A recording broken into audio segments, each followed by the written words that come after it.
Imagine a world, crushing pressure, endless twilight, turning into just total darkness, temperatures hovering near freezing. That's the deep ocean. We've barely scratched the surface, really. But what if? What if down there, in all that mystery, there are invisible walls, boundaries that, well, even the most adaptable creatures just can't seem to cross? Today, we're doing a deep dive into a really astounding discovery from the Arctic Ocean, an unseen barrier, and it was revealed by jellyfish, of all things. Okay, so let's unpack this a bit. This incredible story comes from some groundbreaking research. It was led by marine biologist Javier Montenegro at the University of Western Australia. His team basically pulled together cutting-edge tech and historical records, too. And what they found, well, it seriously challenges how we think about the deep sea. So our mission for you, listening in, is to figure out what this barrier tells us about the huge unknowns down there in our oceans. Now, the stars of our deep dive today are these two unique forms, morphotypes they call them, of a deep-sea jellyfish. Botronema brucei eleanori. Yeah, one type has these little knobs on it, and the other one totally smooth. And these things, they just drift in almost complete darkness, more than 1,000 meters down. And what's really fascinating here, the core mystery, is that even though they share strong genetic similarities, they're practically cousins. These two forms have completely different geographic ranges. Only the knobbed ones, they're the only ones found south of the North Atlantic Drift.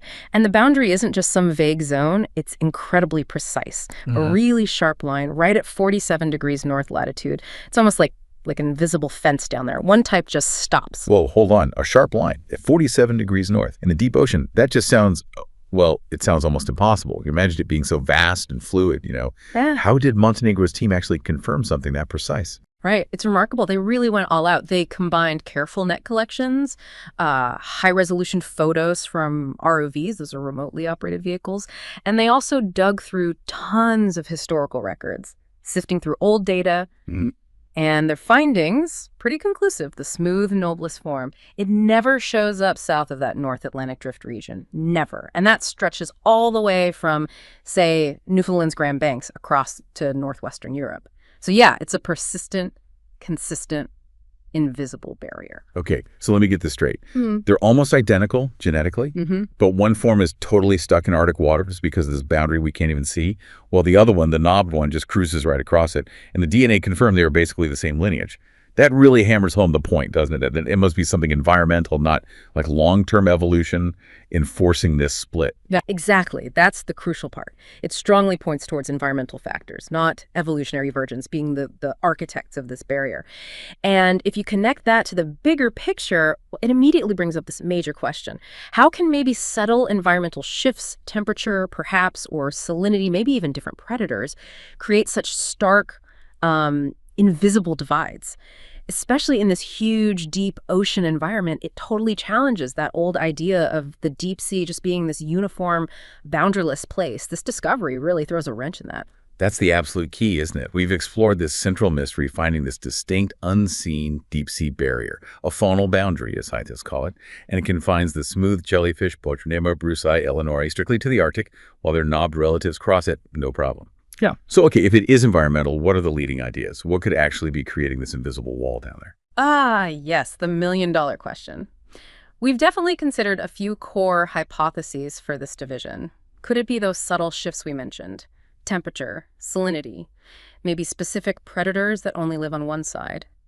Or does the North Atlantic Drift itself, that big current system, known as a transition zone higher up, does it somehow create chemical barriers or current-driven barricades way down deep? We also have to wonder about, unseen microcurrents or specific little microhabitats that might be trapping the smooth ones up north. There's a lot to figure out. Right. And this whole discovery, revealed by something as seemingly delicate as a jellyfish. Yeah. It just underscores how little we truly know about the abyss, our profound ignorance, you could say. If these deep-sea boundaries can be so clear, so restrictive, but totally invisible to us until now, what makes you wonder, how many more hidden lines are down there, shaping life vertically, horizontally? Lines we're only just starting to even guess exist. Precisely. And it reiterates that this science is very much ongoing. More research is absolutely essential to pin down the exact mechanisms, whether environmental or biological. That probably means using in situ sensors dropped right into the deep ocean, maybe more advanced genomics, to really understand their adaptations at a molecular level, or even long-term ecological monitoring, watching over time. And it raises that important question again. What other secrets are hiding down there? In the trenches, on the abyssal plains, along the deep ridges. Yeah, exactly. Yeah. As we keep pushing the boundaries of exploring the deep ocean, you have to ask, are we maybe on the verge of mapping a whole hidden network?